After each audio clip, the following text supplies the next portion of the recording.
Hello, and welcome to another nifty episode of We Only Look Thin. I am your motivational bus driver, Donald Weigel. And here with me, as always, is... Catherine Weigel. I am along for the ride, just like all of our fine listeners today. I am not prepared, but I have lost about 145 pounds. Yes, we are a married couple, and together we have lost a combined like 250 pounds. Hooray! We have over 500 years of experience between us in weight loss. Oh, so much experience. All of the years of experience we've had trying to lose weight and be wise fit beyond and hit our my goal years. weights. Yeah, exactly.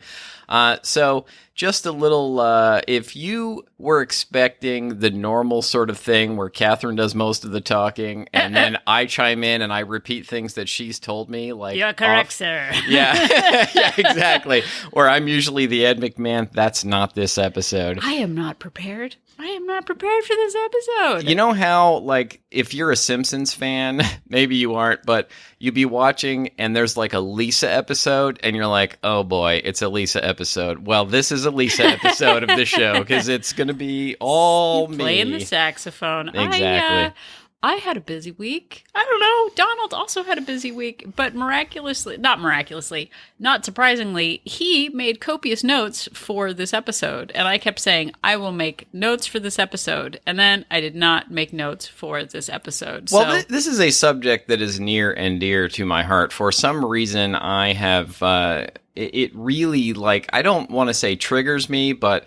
It sends me straight into a rage spiral when That's super chill. Everybody thinks that everybody thinks we're nice people and chill people. We're basically just hairpin rage. Right. Yeah, we're just like razor's edge. The wrong Instagram post away from just going postal. Gosh. Yeah, anyway, so I when people talk about exercise, and they say things like, well, that doesn't count, or that's not real. Like walking up a flight of stairs or taking a walk doesn't count as exercise. It really upsets me because I know that I lost 100 pounds without ever like doing any real exercise in air quotes. And so we're going to talk all about that today.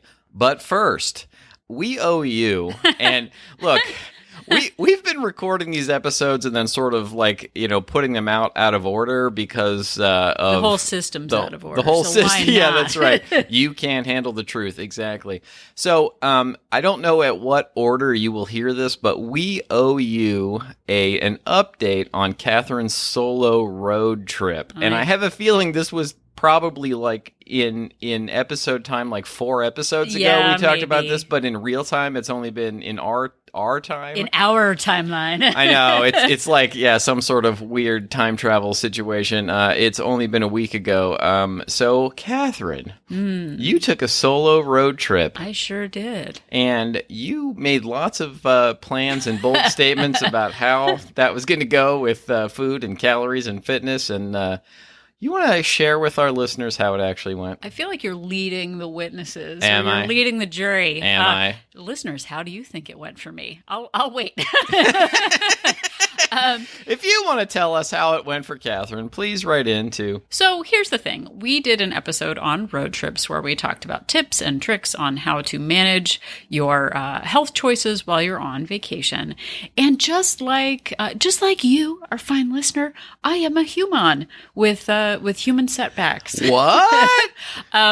The day that I was supposed to leave, I'll try to make this short, but what are you going to do? The day that I was supposed to leave had everything kind of worked out. I bought a bunch of watermelon to take on the trip with me. It was totally fun. Ended up having to take our daughter to urgent care. And then it created this ripple effect, a butterfly effect of leaving late and best laid plans and all of that. Yeah. I think I stress ate all of the watermelon before I left. I got in the car. So that's how the trip kind of started. Yeah. Well, the good news is that like a whole watermelon's still like 8 calories or something. Yeah, no, it was fine. But, I ended up leaving later, and a 4-hour trip turned into 7 hours. Oh my God, yeah, I was in the car a that was long not time. expected. I kept expecting, Catherine to tell me she was there, and she'd be like, "Nope, I'm like an hour from home." Still home, just in the parking area, just waving at Yeah. Donald. But it was fine. It was fine. I ended up not, very long story short, ended up not tracking that weekend. The problem with not tracking and saying, like, I did pretty well, like, I wasn't so bad. The problem with that is that I don't actually know. Yeah. I don't know because I didn't track. Yeah. I was with someone who only eats about one meal a day. So I did some eating on my own in secret. Oh, boy. Not like secret. It just was alone. And I might have had some cornflakes. No, not what are they? What are the sugary kinds called? Frosted Flakes, yeah. Might have had Frosted Flakes. All I for could think of was breakfast. corn pops, and I'm like, nope, not corn pops. It was okay. But I didn't track. I didn't get in my steps. I brought my yoga mat. Didn't actually do the yoga. So I am often, I won't even say surprised. I can go back into old habits so quickly. Yeah. I can have great ideas about what I'm going to do. And then the weekend kind of got away from me. I did go on a lovely walk, a 7,000 step walk with a member of Wolt Place, WOLT Place, We Only Look Thin Place. I went on a walk with Jennifer, and it was actually really lovely. So that really felt normal and part of my routine. It's a new perk of joining Wolt Place. You too can take a 7,000 step walk with Catherine. No, but I love meeting members of the group. It's, we've known some people in the group for as many as 5 years. And Yeah. it actually was really lovely to meet Jennifer after all this time. So I did that was really great. But, it's just really crazy how easy it is to fall into old patterns. I did go and get a Blizzard at, what is it called? Dairy Queen, yeah. But I got It's funny. I haven't been to it. I don't remember the last time I was at Dairy Queen, but like the way I am, you say Blizzard, and I immediately know it's Dairy Queen. Yeah, but I got the mini, which Yeah. was like 400 calories. That was the very smallest, yeah. like baby portion. So I did stick to my, get the smallest thing you're gonna get. So it was okay. But frankly, I am up on the scale. I don't know if it's hormones or travel. I'm up on the scale like a solid 5 pounds. Yeah. And I didn't go crazy. Yeah. I didn't track, but I moderated. I had salad for dinner one night. I shared a meal with my mom, didn't go crazy. But whether it was hormones or travel or whatever, I'm up 5 pounds. It's not cool. Yeah. It's not cool to be up 5 pounds. So I'm working hard on just sticking to my habits. But I think the important thing here, and like we say this all the time on the show, though, is that you didn't use that as an excuse to just give up. No. Which is what I have done many, many times in my life, is like I would have an experience like that where I feel like I hung in there and I did my best and I was still up 5 pounds. And I say to myself, well, if I can do that and I still gain 5 pounds, then why bother? Yeah. Like why do anything? No, and I got back. I ended up pushing the trip a day because I went late. So, but the Tuesday morning when I got back, I've been on track for the last 4 days. Yeah. I've hit my goals. I've closed the kitchen at 8:00. I got right back onto my workout schedule, and so it's fine. And I think to Donald's point, I was off track for a few days, but I got right back on track. And for anyone who thinks oh, well, you're in maintenance, who cares about? Yeah, There's you're fixed. You're done. It's over. is What do you have to worry still about? A struggle. Yeah, it is all the still a time. struggle. I recover quickly, which again, I didn't start, okay, well, I'll just start, back in, Labor Day, I'll get back on track. Right. I can still gain 5 pounds on a week away, or even, it was 4 days away, basically. So it is, something to really consider is that there is really no finish line. We are still capable of gaining weight really quickly, and we have the opportunity to balance our, indulgences with getting right back on track. It feels much better to be on track, to do my normal habits, yoga, walking, all of that. But there's no end to this. If you think like, oh boy, I can't wait to get to my goal weight. I just want to lose like 30 pounds this month and then I'll live my normal life again. There are always going to be things getting in the way. Also had a very huge, I won't talk about it, very huge boundary issue with someone while I was on vacation, which was very stressful, but I didn't eat and drink about it, which is a huge... that is a win for sure. A huge change. But it's like life still comes at you. It doesn't stop. And maybe that's depressing, but I think the reality of there really is no end to this. And we still have the opportunity every day to wake up and make new choices and recover, I think is really important. So that's how it went. It was, it was a mixed bag. But I did focus on my habits this week. Did not focus on any notes for this podcast, which takes us back to Donald is. I was in the driver's seat of I am the my trip. I am the motivational bus driver right now. Exactly. Was there anything better than making that, like when you're on a field trip at school, making the hand, like the up down with a truck driver and getting them to like blow the horn. Yeah, no, that's good times. As an adult, I don't know if that would work if I did that. Maybe I'm too low now to make that happen, but there was nothing better than making the blow your horn hand gesture. So I'm going to take the reins or the driver's wheel seat, whatever. I'm going to let Donald take over the episode because we are talking about NEAT. You are indeed what you need. Yes, I am driving this bus, or as I like to prefer to think about it, I'm driving the Great Space Coaster. And so get on board. Get on board. So we are, as Catherine just said, we are going to discuss NEAT. And we did an episode about this on this about a year ago. And it is a subject, as I said at the beginning, that is near and dear to my heart because it has improved my heart health. It has. And NEAT stands for, do you want me to say it? Yeah, go ahead. And it stands for non-exercise activity thermogenesis. It sounds like living in outer space. Yes, indeed, like the Great Space Coaster, exactly. So what does that mean? What that means is when you exercise, and it's obvious exercise, when you're running or lifting weights or you know what exercise is, that's obviously you're burning calories at that point. What the non-exercise activity thermogenesis is all of the movement that you do throughout a day or a week that also burns calories. And really, it is the major portion of your day. If you exercise for an hour a day, that seems like a lot to me. That seems like a lot to a lot of people, but it's really just a small portion of your day.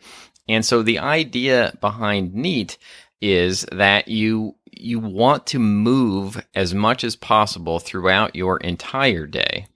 Well, and for me, I know, back in the day, I would, people would say, 20 minutes of exercise, 30 minutes of exercise. And I felt like if I couldn't get to the gym, that I don't have 30 minutes. So I can't do anything. So as we all know, in the before times, I would drive to work, try to find the closest parking spot, right? Sit all day, move as little as possible, unless it was to go to the kitchen to get snacks. And then I would drive to pick up our daughter and go home. I would get about 11, I think maybe 1,500 steps a day. And a big day was going to Target. That was whoa, we need to tank up and rest after. Yeah, we'd have to make sure we were full of food before we went to Target. And then we would go and then we would come home and have to take a nap because, man, is that exhausting. And that would maybe get me 4,000 steps. But we went out of our way to sit all the time. And the problem with sitting is that it makes you want to sit more. It is it just envelops you. It's that, inertia that just keeps us on the couch. And that tricks us into thinking we're sick. It tricks us, gotta get up. Making, I still make that sound. But but that sitting and eating led to a sedentary lifestyle. Now, that doesn't have anything to do with me being Polish. That doesn't have anything to do with my ancestry. Yeah. It is all about my limiting belief on either I exercise and get yoked or I sit. And I didn't see that there was an in-between. Exactly. And like I said at the beginning of the show, I was sort of raised to believe that only real exercise, and I'm making air quotes when I say that, counts. That, people would say, well, going for a walk, that's not exercise. Walking up the stairs, that's not exercise. And I am here to tell you that that is not only exercise, but it might be the best exercise. It is so much better. Like anytime I used to run, and I would hurt myself all the time doing that. I would, even when I didn't hurt myself running, for some reason, I would just like then step off a curb or whatever. And I felt like I was always hurt. It was not great on my knees, my other joints. And look, if you're a runner and you love it, I'm not telling you not to run. But for me, every minute of that was painful. Every time I would go to the gym, I would just hate it. It was just pure drudgery. And I finally found exercise that I enjoy, and that is walking. And then adding to that all of the NEAT throughout the day, and just increasing my movement and not allowing myself to sit all the time has really helped me to not only achieve my weight loss goal, to hit my goal weight and maintain it now for 3.5 years, but it's allowed me to achieve a level of fitness and comfort in my own body that I never dreamt that I would have. And that is why this is so near and dear to me. Well, and I think too, back when we started, we both got Fitbits, and the goal was to hit 10,000 steps. Like that was, for some reason, it felt like some force field. Like, right. Oh, once you hit 10,000 steps, like, oh, I can't help it hit 10,000 steps. Right. And here I am at 1,500 steps, and it felt insurmountable. And I remember, going like, well, how am I going to get 10,000 steps a day? Like, where's there to go? How do you do that? And I listened to a now defunct podcast that talked about sneaking in steps in your day, how to, add steps without actually exercising. It was revolutionary to me to realize that you could actually go out of your way to get in more steps. We have talked also about our friend Nicole, friend of the show, friend of friends, half marathoner.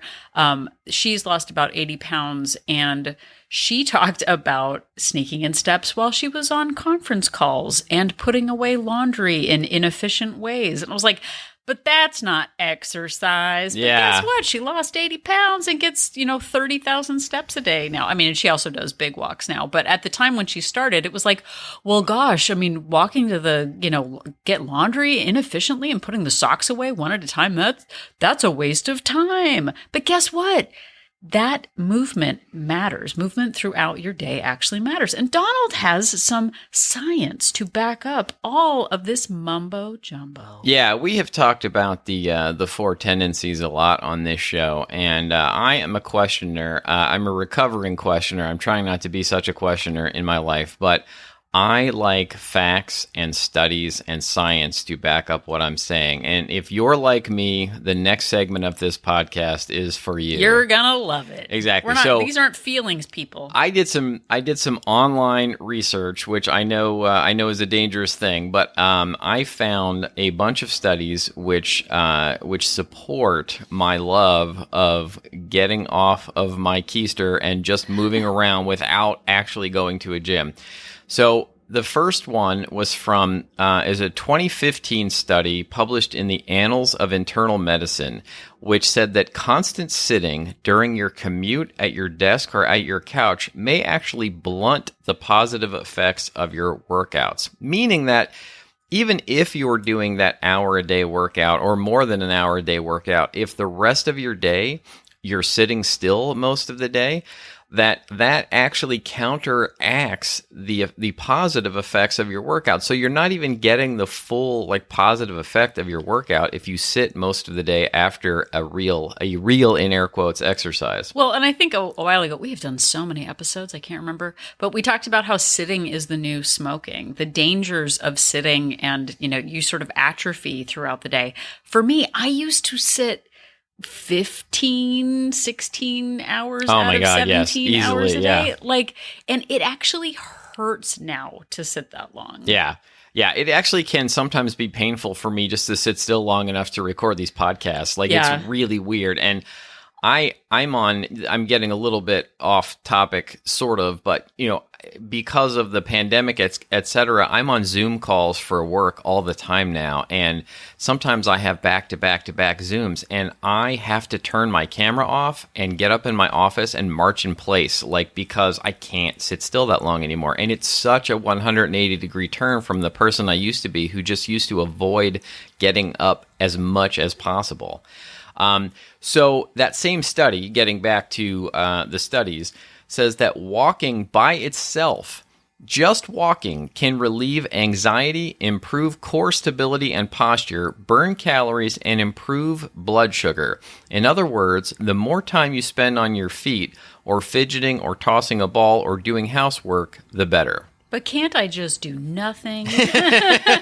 But we know where that gets us. I mean, I honestly used to think that just didn't make a difference. That I thought that, moving or, being as efficient as possible mattered, sort of that optimizing. But really, I was cutting myself out of so many opportunities to move. And it has made a huge difference to actually get a kick out of finding ways to move more throughout the day. Oh, and that's not all. Oh, what? There are so many more positive effects of walking and of NEAT in your life. A study done by the Lawrence Berkeley National Laboratory showed that walking gets the heart pumping, and in fact, it may be just as beneficial at supporting cardiovascular health as running. What? I know, which sounds crazy. And another study, more research showed that it also can help improve brain function, that getting moving has large benefits for cognitive health.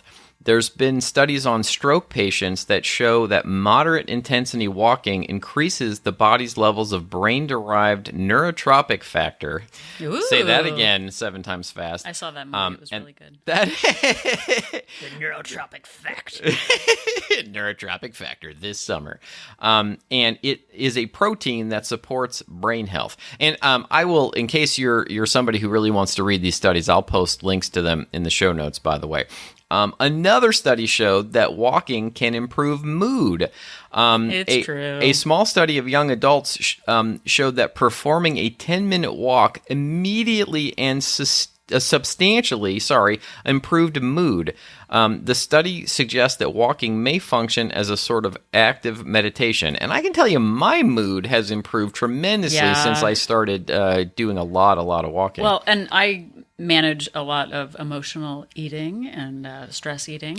That is shocking information that you've never discussed. I talk about it all the time. Oh, yeah. But re-channeling myself to go outside for 5 minutes, it's actually one of my habit goals.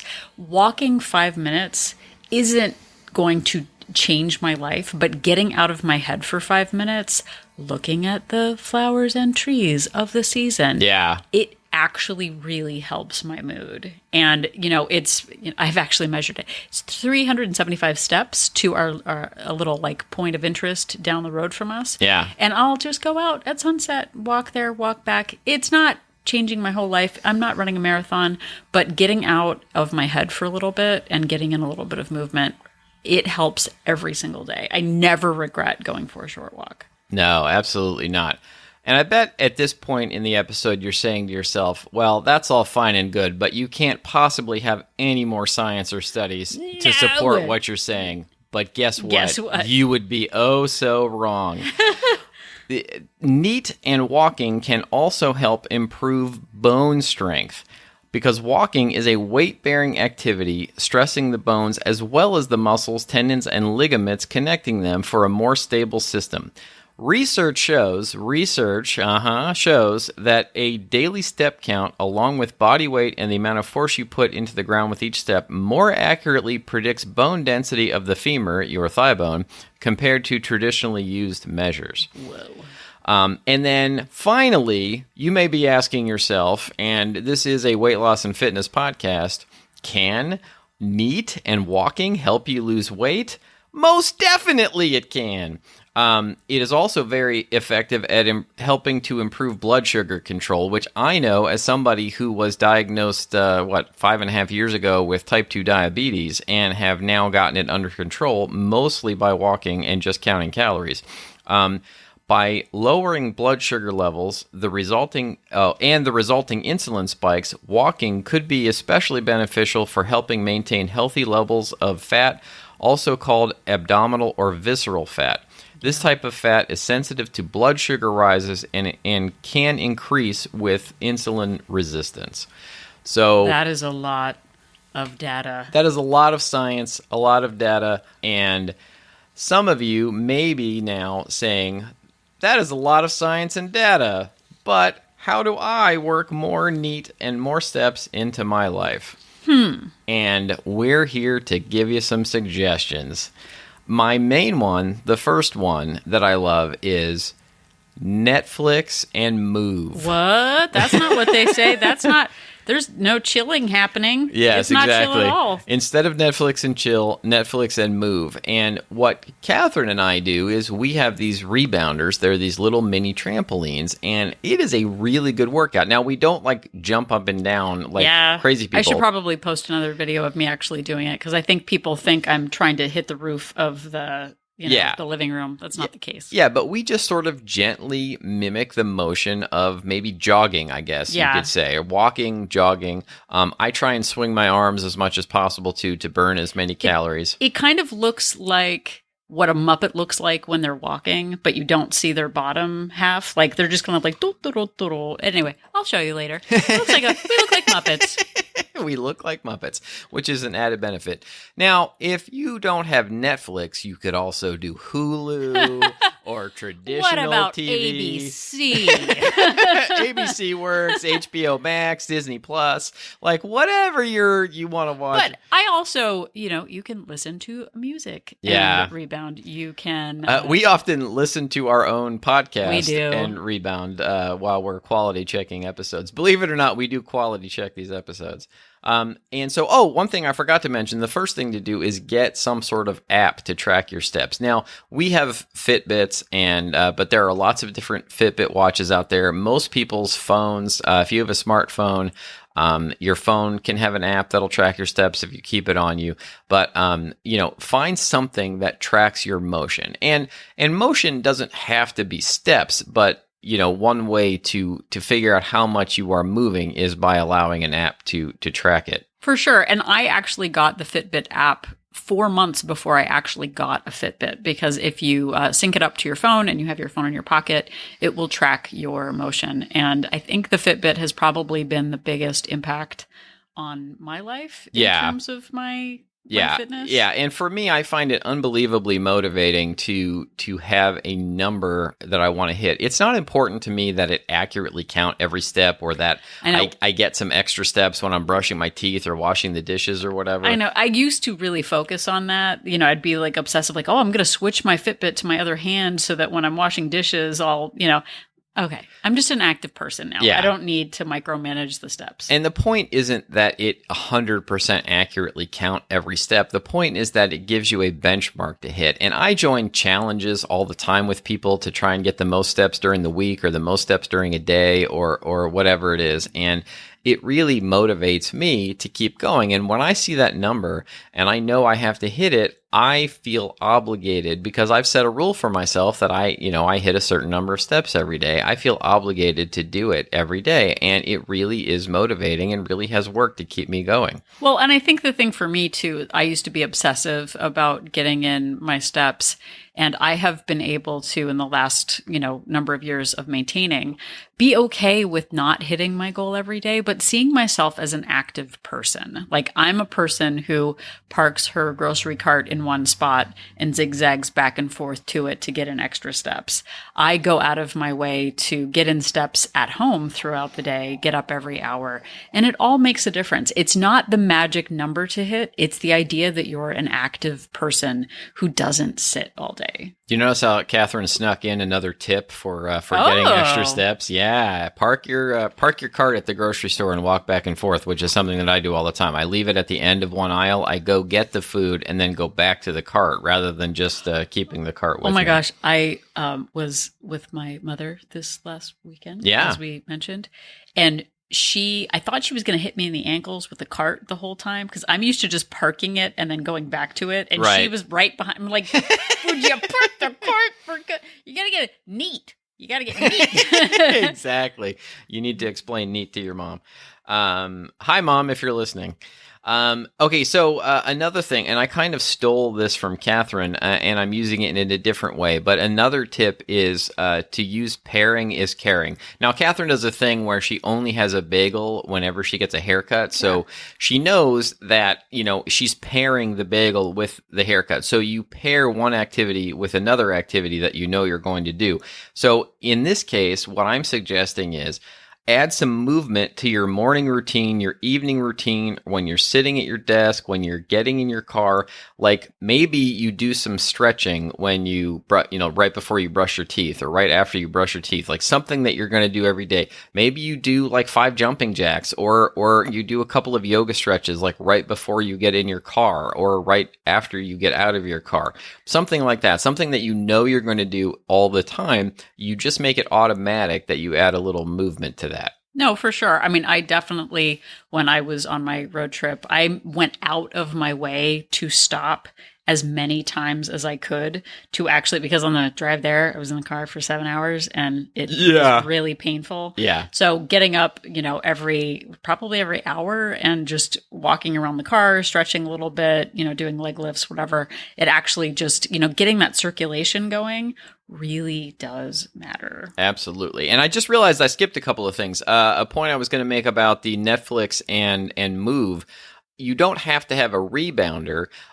You might have a treadmill, or you might even just, sit on the floor and do some stretching while you're doing it. Or you might just even fidget, or maybe you could march in place, or there are great videos on YouTube where there are weightless arm exercises that you can do while you're sitting and watching Netflix. And it's not that you have to, you're watching a 2-hour movie. You don't necessarily have to move for the entire 2 hours, but it rather than sitting still the entire 2 hours, maybe you do an arm exercise like every 15 or 20 minutes or something like that. Well, and that's the thing. I mean, and I know we are walkers and that is a big part of our life. I know not everyone is as able to be mobile as we are. It is something that we have worked on, but those arm exercises, seated exercises, there is a website called Silver Sneakers, which does a lot of seated yoga, a lot of seated arm workouts.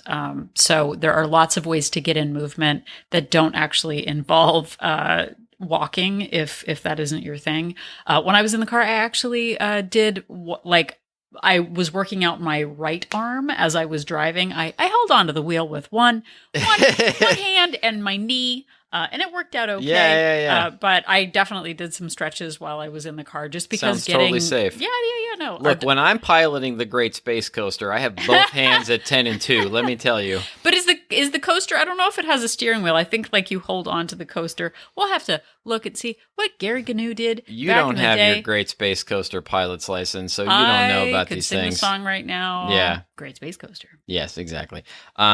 So next, how about walking and talking? Ooh, this is a good one. If you have to be on the phone with somebody, I say have to be on the phone because I find it generally painful to be on the phone. If you have to be on the phone with somebody, walk around while you're doing it. If you have a conference call or something, I know I mentioned that every meeting in the whole world seems to have to be a Zoom meeting right now. Nobody can just call me on the phone anymore. But in the before times, or sometimes when I'm just talking to my family, I just make it a point to also be walking while I'm doing that, so that I'm not just sitting still and collecting mold. Yeah, no, and I do that too. I will be on the phone and I will organize a desk drawer, or be doing something with my hands at the same time. Not very good at sitting still now, which wasn't the case, but I definitely have done some walk and talks with family members recently, and it feels good to it's actually easier, I think, for Donald and I to talk when we're walking. Yeah. Which is weird. Yeah, no, and it's been really a good way for us to connect in our marriage is to have all this time to walk and talk. Or sometimes we even rebound and talk. Like, if the weather's bad outside or whatever, we will still use the rebounders, but we'll talk before we actually start the television. Well, and I think we went to a restaurant for our anniversary. It was the first time seated at a restaurant for dinner in 18 months. Yeah. And I'm so used to walking and talking that like sitting across the table, it's like, so, it was like being on a first date all over again. Do you enjoy silverware? Exactly. That's fun stuff. So if you're the boss, one thing you might want to do, or if you have some control over a meeting situation, is actually set up a walking meeting where you can go for a walk with the people you're meeting with outside. And you could even do this, like you could set up a walking date.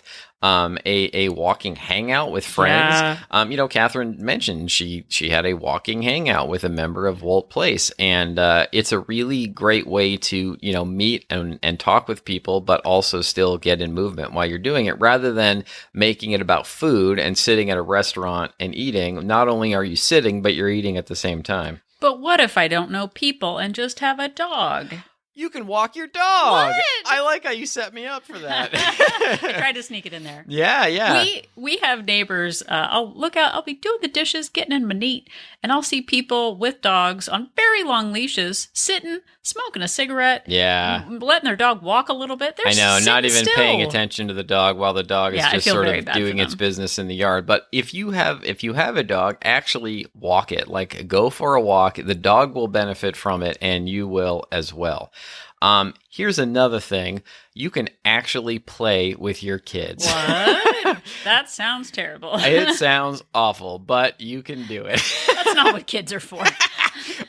Or if you're me and our teenager, we can run around the house trying to fake punch each other in the stomach. Which that has nothing. I am not a participant in that. Also activity. a form of neat.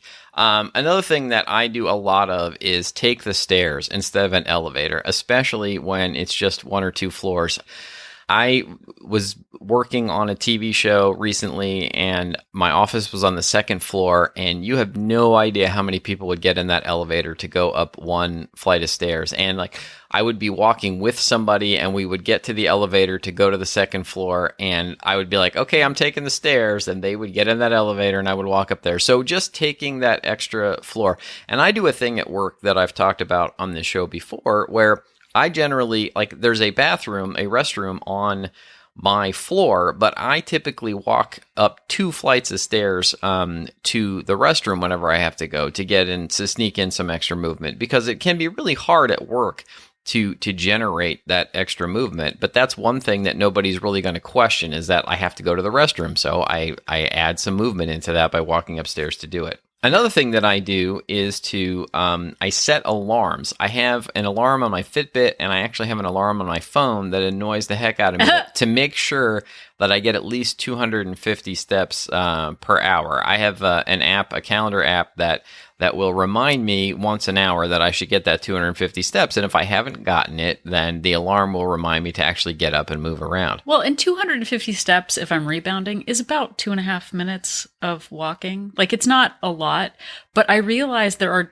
are days when I get tied to my desk and I don't stand up for hours and everything starts hurting, like my neck. You know what body parts are. You can guess which parts hurt and which parts don't. Exactly. But when I get up, I actually use that as an opportunity because I work at home, I use that as an opportunity to tidy up. If I can't stand up, if I'm so important that I can't stand up for 2 minutes to put things in their right place, or to put my shoes back, or to, tidy up a little bit, there's an issue, because I'm probably, like, I know some people are actually, maybe you have a phone-based job where you can't really get up very much, but standing up for a minute, swinging your arms around, doing some, leg lifts or squats or some stretches at your desk really does matter to your actual health. This isn't like, oh boy, I'm going to get the Fitbit badge or whatever. Like, this actually matters to your circulation, your blood pressure. It it impacts in so many different ways. And I have to be on television sets a lot at work, and a lot of that involves standing in one place. You have to be quiet and you can't make noise. And I have taken to shifting my weight back and forth and kind of fidgeting or walking in a very small circle just to keep myself moving. These are things that you can do in most circumstances. Another thing to do is to podcast and do housework, which is something that Catherine and I do all the time. Not actually have a podcast. Oh yeah, not actually record it. Yeah, yeah. Listen to something. It could be a podcast. It could be music. It could be audiobook, like whatever. But just make it a more enjoyable experience. But something that you're accomplishing something enjoyable by listening, and then you're also doing housework, which could also be enjoyable for you. But the point is to make it more enjoyable and keep moving. A couple of more quick things. If you take public transportation, you can get off a stop early if it's not like crazy far away, and then you can walk the rest of the way. If you're on a bus or a subway or something, you know what public transportation is, but getting off one stop early and walking. And then something that Catherine and I used to do, we've got a shopping center that is what? It's like 1,000 steps from... It's 750 steps to the Starbucks, which is at the far end of the shopping center. And we used to constantly get in our car, drive over there. There's a Rite Aid drugstore over there, so we would go quite a bit. We would have to turn left into traffic, which would take a solid 2 minutes for there. I think it might actually be quicker to walk over there. Were we going to time it once? Oh yeah, we were going to time it, and then I don't think we did. We're fun. Yeah, just like waiting at the traffic light, turning in, pulling in, getting a parking spot, then walking into the store. Like just walking over there and back. Like rethink that 3-block drive that you have that you're doing right now, and really decide whether you're going to walk it or drive it. Well, and another part of that too is I know some people don't live, in suburban areas like us. I can't remember when it was, a couple of weeks ago, parked about 2 blocks from my final destination. I went out of my way. I think I was getting maybe a haircut. And I purposely was like, whatever the first parking spot is I find on this main street, the high street, as they call it in the UK, I'll just park and then I'll walk the rest of the way. And I give myself enough time to make it a thing. But that's what I did. I ran out of time because I was going to walk to get my hair done, which was about a mile and a half. And I realized I ran out of time because I'm poor time management. Yeah. I'm going to say it. I ended up driving halfway there. Oh, yeah. And then walking the rest of the way. So I was like, I can't get, I can't get my steps. I ended up getting like 2,000 or 3,000 steps from driving halfway. It was amazing. 50% of the work, drove there. It was great. Yeah, and I think that's a huge mindset shift too. In the olden times, you wouldn't have even thought about walking to get there. Oh, never. And then B, even if you had thought about walking there, you would have used your poor time management as an excuse not to do it and not even like try to get steps. I'm growing. So I'm just a couple of very quick things to tie into what you just said to wrap this up. Take the farther away parking spot. Yeah. Take the long way to get places when you're walking there, and try and, we've had it sort of drilled into us from the time we were born. We're in the crib to do things efficiently, that the shortest distance between 2 points is a straight line, and work smarter and not harder. Try and break yourself of that and actually work smarter by working harder, and make yourself do extra trips. Like don't try and pick up all of your laundry in one go. Don't put it all back in the laundry basket and carry it into your room. Actually make multiple trips back and forth. Well, and I think too, when we think about exercise as a discrete 15 minutes, 20 minutes, 30 minutes, we think we don't have time to do all of that. Like I used to think like, I don't have time. Well, what do you have time to do? Right. And for me, I feel like I'm doing 2 things at once when I'm cleaning the house inefficiently. Yeah. Because I'm also getting in that neat time. So you're knocking 2 things off that to-do list at the same time. But is that building in more movement throughout the day, we sort of gamify it a little bit and really enjoy going like, ooh, I can take that, glass into the other room, or, oh, I forgot this, I'm going to go take it back there. And getting in that constant movement it matters in my day. Maybe it seems because we've been alone for COVID for 18 months, maybe people just see us look in our window, just walking around and never sitting as being like, okay, you guys, like, how about you take a seat? They've lost it. But it really, if you're just starting out on this, journey or whatever, calories matter. Calories are kind of, how we lost the weight, but the movement has changed our lifestyle. Like, we're not just about tracking calories. We consider ourselves active people who find ways to sneak in movement throughout the day. And we really enjoy it. Like, it actually makes us feel better. And Absolutely. It doesn't have to do with getting a good sweat on or charging up or, tanking up on pre-workout, whatever. And all of those actual in quotes workouts, all of that going to the gym, I dreaded every minute of it. I hated it. I loved the days where I took the day off from doing it. And now I actually really enjoy moving and I really like doing it. And it's something that makes me feel better. And the thrill that I get from walking up a floor of stairs, a flight of stairs or 2 flights of stairs and not being out of breath is really, there's no price I can put on that. I actually look forward to walking upstairs because of how good I feel doing it. Well, and 2, if you are the kind of person who enjoys going to a gym, we are not slighting that at all. I think getting in a really good workout, being inspired by others, being in an environment like that matters. But just think about it. If you go to a HIIT workout 2 or 3 times a week, or you go to the gym twice a week or an aerobics class, that's a great time. That is a great concentrated active time. But if you look at the actual time in your day, let's say, for example, if there were 24 hours, Earth hours in a day, there are 168 hours a week. That's because that is actually how many hours? 7 times 4. Okay. So if you're sleeping 8 hours a day, which I haven't done that since I was a teenager, but if you're working out for a half hour of your waking hours is 3% of your day. Yeah. 3% that you are actively active. And if you are sitting the rest of the time, that is almost 97% of your waking hours are sitting. That's not healthy. They talk about, as you age, that moving your body, if you, I had a grandfather who just sort of refused to walk. He could walk. The nurses said he could. He just didn't want to. And that atrophy catches up with you. And you don't have to be 85 years old for it to matter. It matters in our 30s and 40s.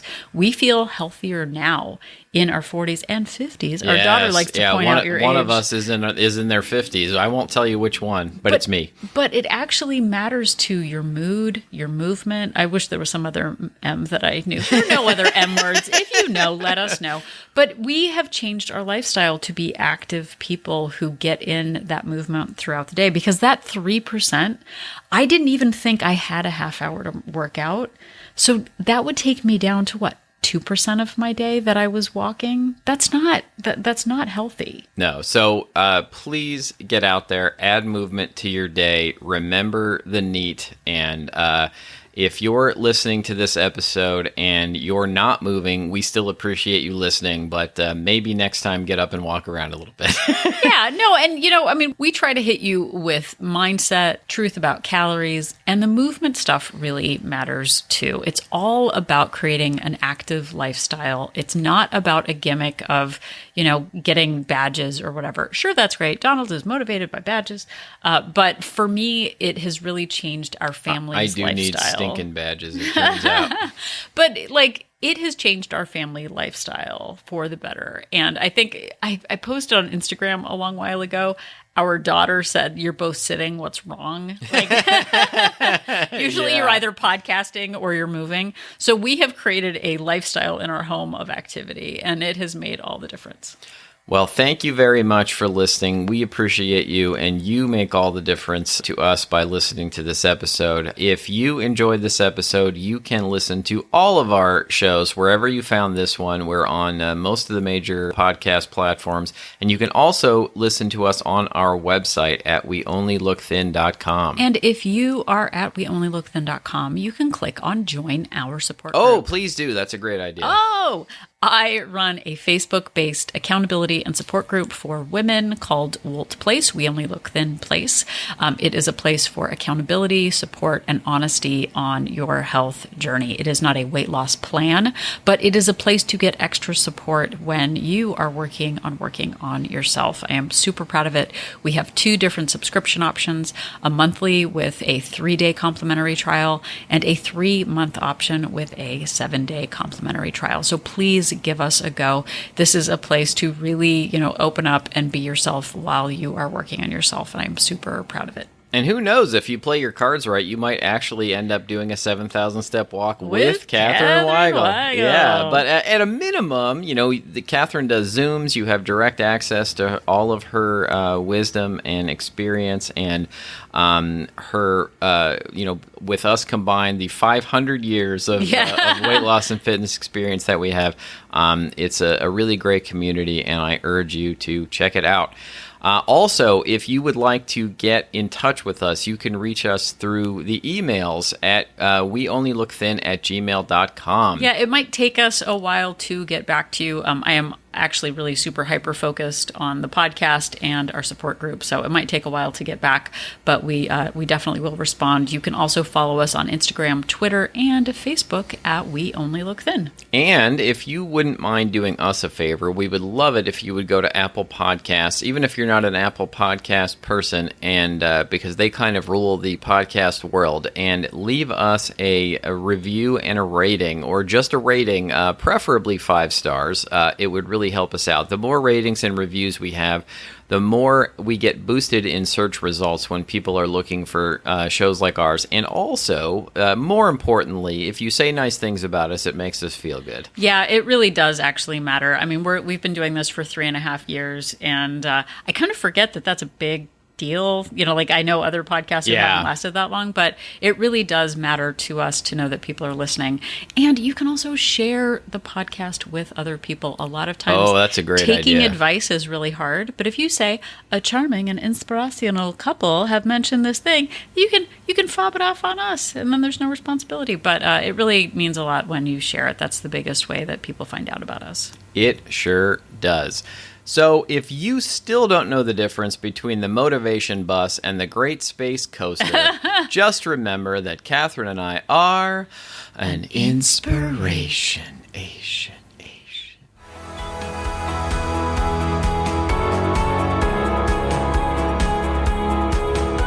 The information that you hear on this podcast is for informational purposes only. The hosts are not medical professionals. You should always consult with your doctor, nurse, or other certified health professional before beginning any diet or fitness program.